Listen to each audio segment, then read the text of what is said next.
और यहाँ जब तक शरीर रहे, क्योंकि शरीर जीवात्मा का घर है, इसी में जीवात्मा रहती है, तो शरीर के वास्ते इस मकान की व्यवस्था करना अति अनिवार्य है। और उसी मकान की व्यवस्था का नाम दूरदर्शी, वो काम करेंगे। बाकी ये काम किसी के बस का, तुम कितना हल्ला मचा लो, कुछ होने वाला नहीं है। मैं बार बार कहता हूं, अब भी चेतो जागो, होश में आ जाओ, जो करनी बताई गई उसको करो। ये हल्ला मचाने, शोर मचाने से कुछ नहीं, क्योंकि संत मत पाखंड का विषय नहीं है। आप पाखंड नहीं चलता, वहां ये रूढ़ वार्ता नहीं टिकेगी। कितने दिनों से आपको समझाया जा रहा, आप चेतन हो, तुम्हारे अंदर चेतन जीवात्मा है, और चेतन जीवात्मा का ही काम होना है। और शरीर का काम इसलिए किया जाएगा कि चेतन जीवात्मा इसी शरीर के अंदर रहती है, ये उसके रहने का मकान है, तो इसलिए इस मकान की सुरक्षा बताई जाए। इसको विषय भोगों से बचा के रखो, इसको बीमारियों से हटा के निरोग बन जाओ। लेकिन ये दोनों काम कब होंगे? जब आप यानी मतलब शाकाहारी और सदाचारी और ब्रह्मचारी बनो। ये तीन गुण जब तुम्हारे में आ जाएंगे तो ये सब काम तुम्हारा हो जाएगा। किसी के दरवाजे जाने की, किसी से पूछने और किसी से सहयोग लेने की आवश्यकता नहीं है, क्योंकि जब इंसान पैदा होता है तीन बल लेके आता, शाकाहारी, सदाचारी, ब्रह्मचारी, ये तीनों बल लेके आता, और तुमने सारे बल खत्म कर दिए। पहला बल नहीं रखा कि तुम शाकाहारी नहीं रह पाए, तो सदाचारी ब्रह्मचारी बनने का प्रश्न नहीं उठता। तो बात तो आपने समझी नहीं, और इधर उधर फंस गए, ये पढ़ रहे, वो लिख रहे, ये बता रहे, वो सुना रहे, ये सब कुछ नहीं। पढ़ना लिखना चातुरी, ये तो काम सहन। संत महापुरुष क्या कह रहे हैं? पढ़ना लिखना ये तो चतुरता बाहर की, बड़ा सरल सभी कर दे रहे, लेकिन काम दहन, मन बस करन, यही काम उसका। मन को बस में करना, और मन का सबसे बड़ा दुश्मन काम है, और क्रोध है, और लोभ है, और मोह है, और अहंकार। इन पर विजय प्राप्त करना। काम तो तुम्हारा इसलिए है, लेकिन इस काम को तुम भूल गए, तुम कामी बन गए,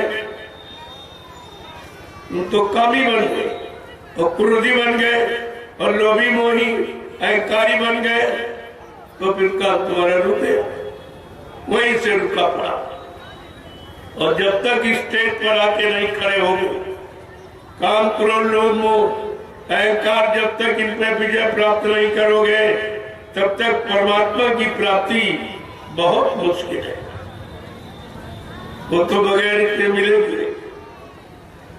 काम, क्रोध, मद, लोभ की जब तक मन में खान, गोस्वामी पंडित मूर्ख हो, दोनों एक समान, कहते दोनों एक ही समान है। गोस्वामी महाराज कहते दोनों एक ही समान। अगर काम, क्रोध, लोभ, मोह, अहंकार तुम्हारे अंदर विद्वान है, तो कहते कि मूर्ख में बुद्धिमान में कोई अंतर, ये चीज। तो बात आपको समझनी चाहिए। समझ लोगे काम आसान हो जाएगा, नहीं समझोगे तो उलझ जाओगे, फिर वो सुलझना तुम्हारे लिए मुश्किल हो जाएगा। इसलिए संत मत बहुत सरल, और नहीं समझे तो बहुत कठिन, कोई नहीं कर पाता। सरल इसलिए है कि काम, क्रोध, लोभ, मोह, अहंकार अगर हट जाए तो बहुत सरल। और इसी में फंसकर तुमने इस मन को, तन को, इंद्रियों को गंदा किया। ये काम बड़ा बढ़िया, सबसे जबरदस्त शत्रु मन का काम है, और काम में फंसकर आपने शरीर की सारी शक्ति बर्बाद कर, कुछ नहीं बचा, एकदम खाली खड़े हो, कुछ नहीं। जैसे कपड़ा भीगा कपड़ा निचोड़ देते हो। इसी तरह काम ने तुम्हारे शरीर को निचोड़ दिया। जो परमात्मा की तरफ से शक्ति मिली और जीवात्मा को परमात्मा से मिलने के लिए वही शक्ति आपने भोगों में खराब कर दी। अब आप उसी के लिए रोते हो, चिल्लाते हो कि भजन नहीं बनता, ध्यान नहीं बनता, सुमरन नहीं बनता, ये नहीं बनता, वो नहीं बनता। तो कभी ये विचार किया कि क्यों नहीं बनता है? न बनने का कारण क्या है और बनने का समाधान क्या है? ये दोनों चीजें आपको समझनी चाहिए। बिना संत महापुरुषों के वचनों की, वो भी परमार्थी वचन, जब आपको ये वचन मिलेंगे तब तुम्हारे मन की गंदगी हटेगी, मन भोगों से विरक्ति ले लेगा और जीवात्मा का साथ दे देगा। जिस दिन जीवात्मा के साथ जुड़ गया, जैसे पहले जीवात्मा साथ में लेके आई थी, जीवात्मा तो जब शरीर में दोनों आए तो जीवात्मा यहाँ पर रुक गई बैठ, क्योंकि वो गंदगी का प्रयोग करती है। नीचे सब गंदगी है, ये 9 द्वार सब गंदगी से भरे हुए हैं, इसलिए वो तो यहाँ पर बैठ गई जहाँ पुरुष चंदन लगाता है, महिलाएं मेहंदी लगाती। ये जीवात्मा का स्थान है और ये मन का स्थान, ये हृदय मन का है, ये जीवात्मा का हृदय, ये जीवात्मा का घाट है, ये मन का घाट, ये दया का घाट है, ये दुआ का घाट, सब तुम्हारे शरीर में ही है। अगर शरीर को समझ लिया तुमने सारी सृष्टि को समझ, क्योंकि सबके पास शरीर ही है और शरीर में मन बुद्धि चित्त सबके पास, और सबके मन इस समय खराब और काम क्रोध लोभ मोह का सब में भरा। अपने को संभलना यानी समझना, अपने को सुधार लेना, ये सारे जग को सुधार देगा। क्योंकि जो तुम्हारे में गंदगी वही सब, ये शरीर ही गंदगी का बना। ये काम क्रोध लोभ मोह का से तो इसका निर्माण ही हुआ। इसलिए धीरे धीरे धीरे धीरे काम को समझना, क्रोध को समझना, लोभ मोह अहंकार को समझना, क्योंकि इनका प्रयोग जरूरत आवश्यकता अनुसार।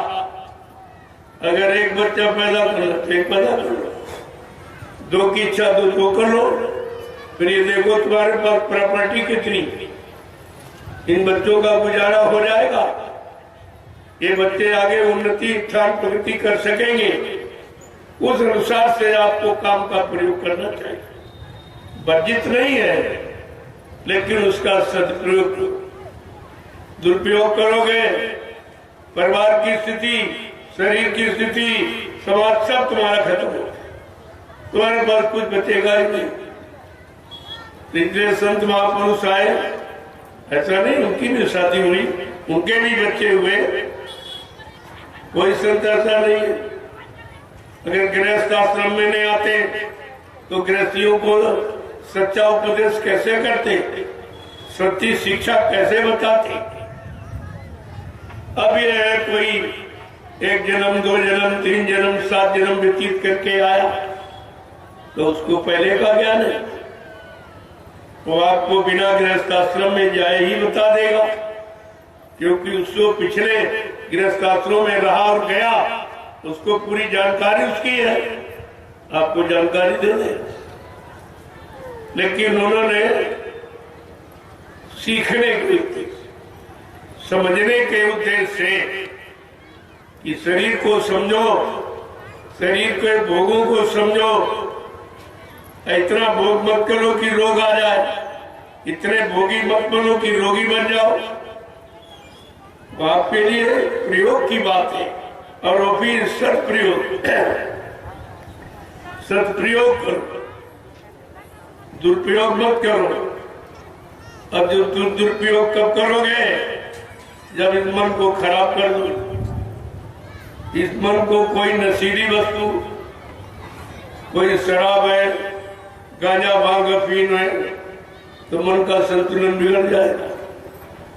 मन के अंदर जो क्षमता है सोचने समझने की, वो खत्म हो जाएगी। इसीलिए आपको शाकाहारी बनाया जा रहा। कि शाकाहारी बन जाओ तो मन का प्रयोग सही तरीके से करें। ये मन विकृत नहीं होगा, ये मन तुमको परेशान नहीं करेगा।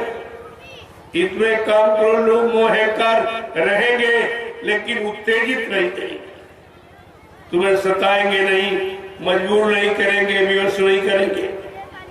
अगर शाकाहारी न हुए तब तो फिर लुट जाओगे, और लुट रहे हो, और कितने लुट के चले गए और तुम भी लुट के चले जाओगे। कोई मतलब नहीं हल कर पाओगे कि परमात्मा ने मनुष्य मंदिर क्यों दिया। इसका कारण क्या है? क्योंकि परमात्मा के पास तो बहुत शरीर है, 4 खान 84 लाख जिस्म शरीर उसने बनाए। कोई शरीर आपको दे देता, लेकिन विचार करो, ये मनुष्य शरीर, मनुष्य मंदिर और जिस्मानी मस्जिद ये क्यों दी? इसका मतलब क्या है? अगर तुम्हारे से कमाई कराना होता तो उसके पास ऐसे शरीर है जो रात दिन कमाते, बैल है, घोड़ा है, खच्चर है, गधा, ये रात दिन कमाते, इसी में आपको जन्म दे देता और कमाने की इच्छा पूरी करा देता। लेकिन मनुष्य मंदिर क्यों दिया? अगर तुम्हारे से बाल बच्चे और औलाद केवल पैदा कराना होता तो उसके पास 2 ऐसे शरीर है, एक कुत्ते का, एक सुअर का, जो एक बार में 7-7, 8-8 बच्चे पैदा करता, उसी में आपको जन्म दे देता और भोगों की प्यास बुझा देता।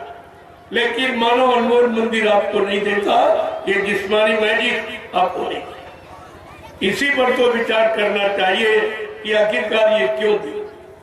कोई तो कारण होगा।